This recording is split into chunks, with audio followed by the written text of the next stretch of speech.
बसपा में शामिल हुए भाजपा के बड़े नेता। इस सीट से बीएसपी ने बनाया अपना प्रत्याशी। जी हाँ दोस्तों, आपने बिल्कुल सही सुना।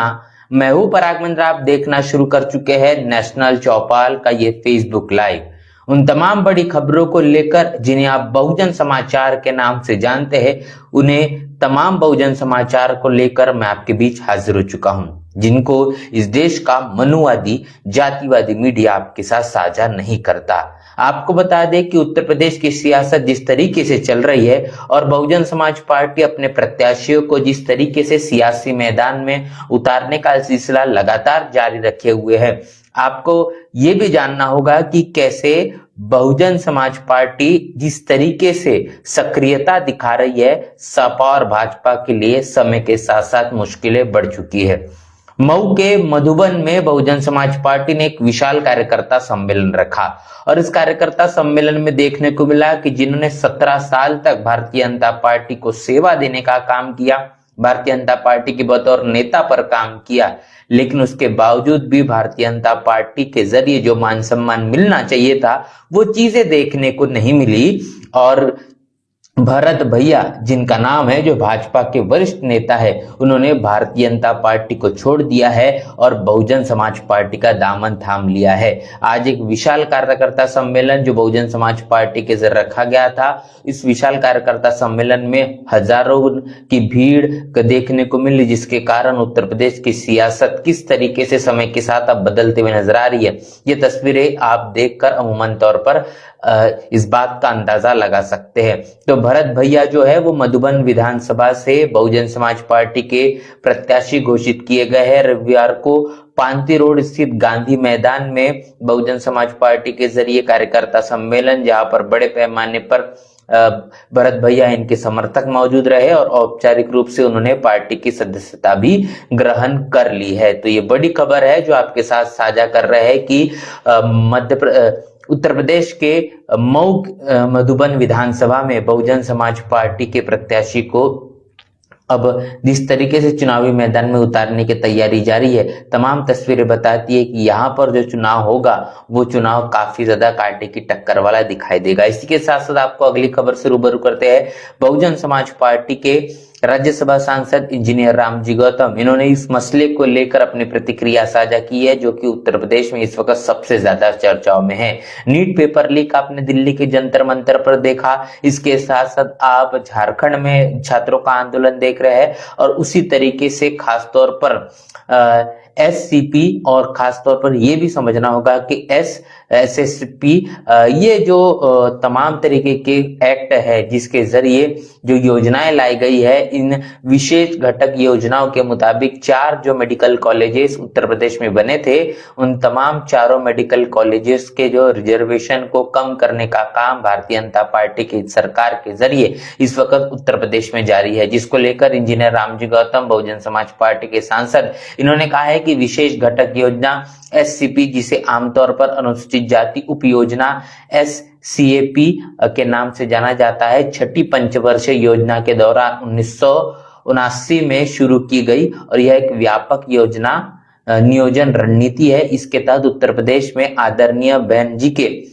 जी ने अपने शासनकाल में 4 मेडिकल कॉलेज, जिसमें सहारनपुर, अंबेडकर नगर, कन्नौज, जालौन में बनवाकर SC/ST के बच्चों को तकरीबन 70% एडमिशन मेडिकल कोर्सेज में देकर इन कमजोर वर्गों को देश की मुख्य धारा में लाने का काम किया। लेकिन गैर बराबरी को बढ़ावा देने की सोच के लोगों को यह मंजूर नहीं हुआ और कोर्ट के द्वारा इस पर रोक लगा दिया गया है, जिसमें सरकार ने मजबूत पैरवी नहीं की, जिसके वजह से SC/ST के बच्चे अपने अधिकार से वंचित हुए हैं। और इस मसले को लेकर आज आपको बता दें कि उत्तर प्रदेश के लखनऊ के इको गार्डन में तमाम विद्यार्थियों के जरिए आज आंदोलन भी था, जिस आंदोलन के जरिए सरकार को ये चेताना था कि जिस तरीके से SC/ST के रिजर्वेशन को लेकर, उनके भागीदारी को लेकर उन्हें वंचित करने का काम किया जा रहा है, ये बिल्कुल भी सहन नहीं किया जाएगा। विद्यार्थी जो है, छात्र है, अपनी आवाज को जरूर बुलंद करेंगे। इसके साथ साथ आपको बता दें कि बहुजन समाज पार्टी के राष्ट्रीय संयोजक आकाश आनंद कल अपनी मौजूदगी दर्ज करेंगे उत्तर प्रदेश के हाथरस में।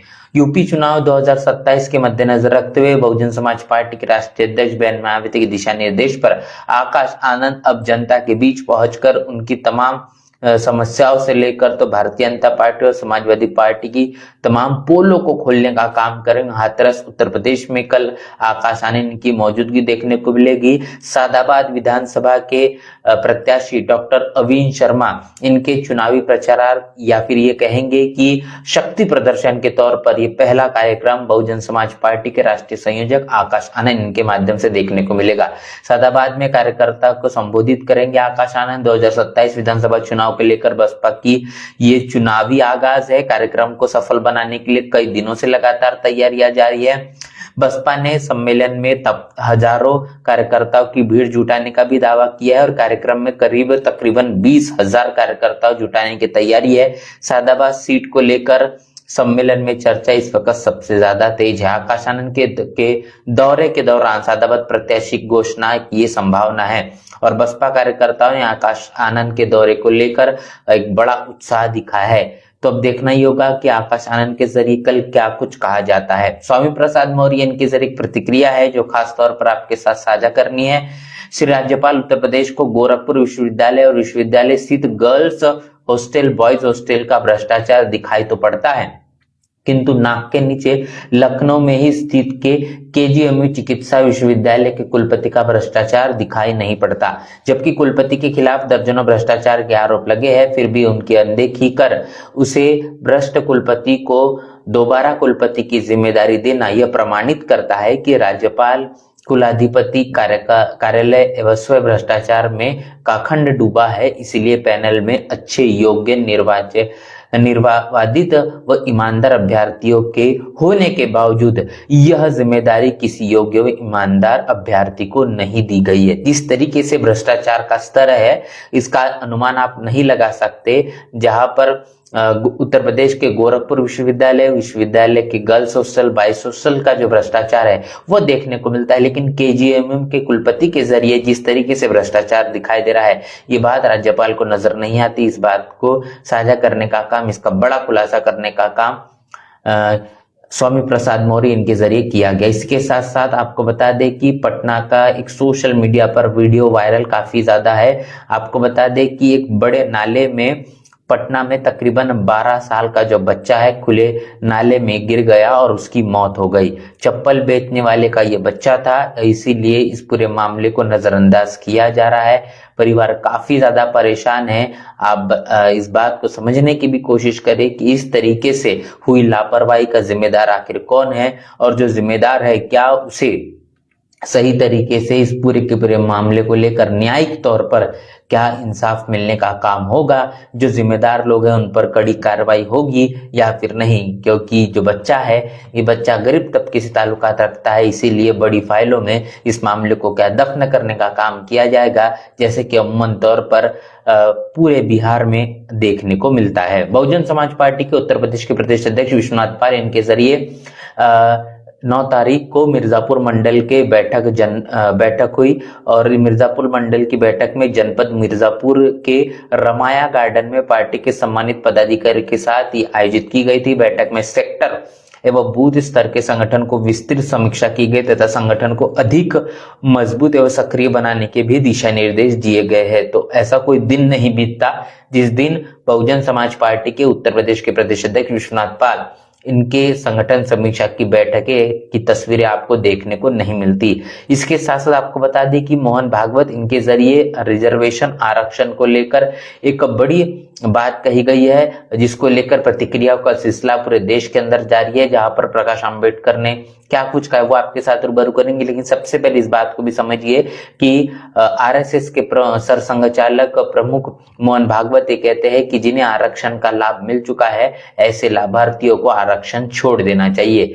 और इन तमाम मसलों को लेकर प्रकाश आंबेडकर ये कह रहे हैं कि आरएसएस के चड्डीधारों को मेरी चेतावनी, अगर आरएसएस ने अनुसूचित जातियों में फूट डालना बंद नहीं किया तो समाज इस बार न सोचेगा, न कुछ देखेगा, न आंदोलन की परमिशन लेगा, बस आरएसएस के दरवाजे के सामने पूरी ताकत से टूट पड़ेगा।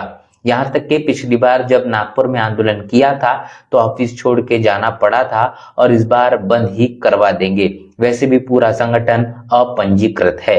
और याद रखो कि आपके जितने मार्केट में दुकानें हैं उनको समाज के लोग पहचानते हैं, उनके दरवाजों पे भी समाज के लोग जाएंगे। तो इस तरीके से जो प्रतिक्रिया है प्रकाश आंबेडकर इनके जरिए दी गई है कि जिस तरीके से समाज के बीच शेड्यूल कास्ट तबके के बीच जो फूट डालने का काम मोहन भागवत इनके जरिए किया जा रहा है, ये चीजें समय के साथ अगर ठीक नहीं हुई या फिर आरएसएस इससे बाज नहीं आई तो पिछले मर्तबा जिस तरीके से वंचित बहुजन आघाड़ी के जरिए जो आंदोलन किया गया था, इस बार न कोई परमिशन ली जाएगी, न आंदोलन न किसी भी तरीके से सोचा समझा जाएगा। सीधा आरएसएस के हेड ऑफिस के दरवाजे पर पूरी ताकत से टूट पड़ा जाएगा, जिसके कारण ऑफिस में को छोड़कर भागने के लिए जिस तरीके से मजबूर पिछली बार मामला देखने को मिला, इस बार उस तरीके के लिए भी मौका नहीं मिलेगा। पूरा का पूरा संगठन जो है वो अपंजीकृत है, ये बात कही गई है। और जो मार्केट में दुकानें हैं वो दुकानें भी बहुजन समाज के लोग बखूबी तौर पर जानते हैं कि दुकानें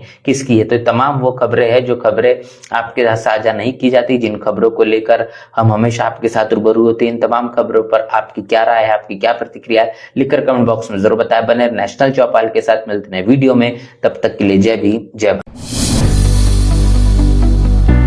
बहुजन समाज की हर खबर पाने के लिए चैनल को सब्सक्राइब करें, लाइक करें, शेयर करें। नेशनल चौपाल को बचाने के लिए ज्वाइन बटन क्लिक करके चैनल की सदस्यता लें और चैनल को आर्थिक मदद करें।